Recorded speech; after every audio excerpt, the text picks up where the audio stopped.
Okay, so there's this 7-38-55 rule, which says that 7% of all communication is words, 38% is your tone of voice, and a whopping 55% of all communication is through your body language. And if you add it up, it turns out more than 90% of all communication is non-verbal. So if you want to present yourself as a confident person, the best way to achieve that is through your tonality and body language. And by the end of the video, you will learn exactly how to do that.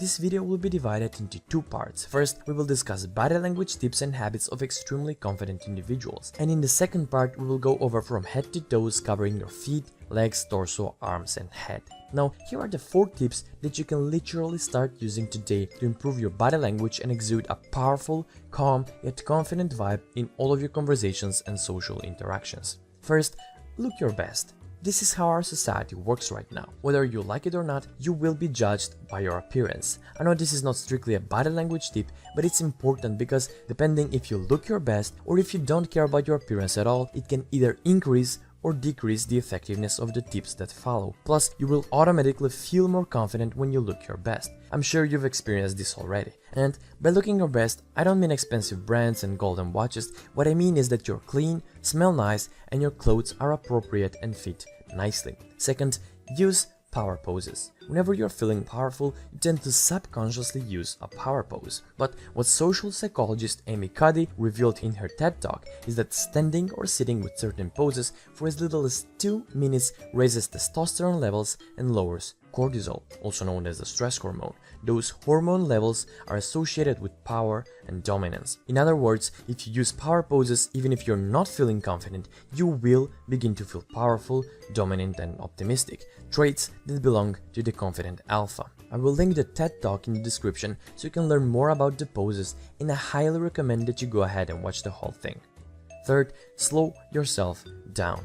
This was absolutely the tip that made the biggest difference in my case. And by slowing down, I mean slow your movement, your speech, slow down your arms. If someone calls you, slow down as you're turning your head. Simply imagine that you're in a pool of water and act with that speed. The reason why slowing down works is because it shows people that you got everything under control, even if you don't. And it shows that you're not afraid, you're confident and calm. Even if something bad happens, you will find a way to fix it. The opposite of being slow is being impulsive, nervous, and fidgeting, so try to lower those things as much as possible and simply remember to slow yourself down.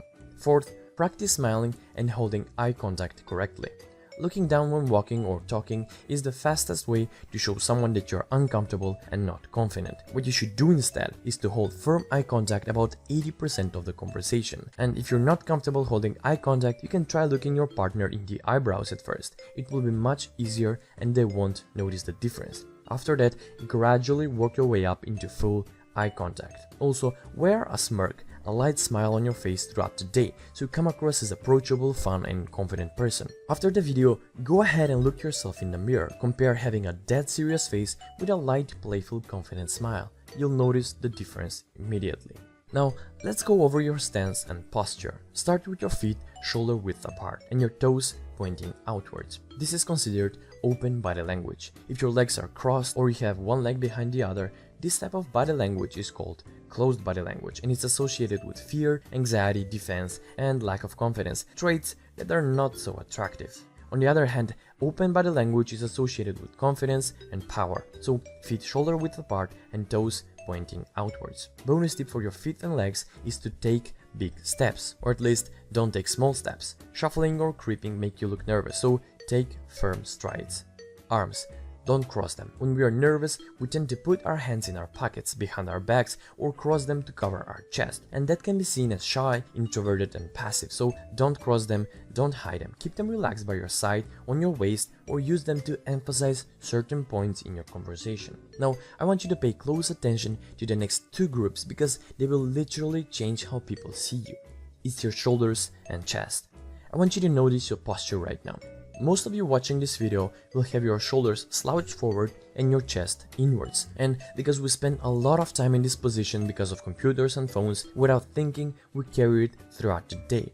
What you should do is first bring your shoulders back and then down. This will fix your posture, open up your chest, and straighten your neck. Speaking about the neck, it should be in line with your body and your head should be facing forward. You should bring your chin just a little bit upwards, but don't overdo it, as you may come across as arrogant. Also, avoid tilting your head down, as it signals uncertainty and lack of confidence.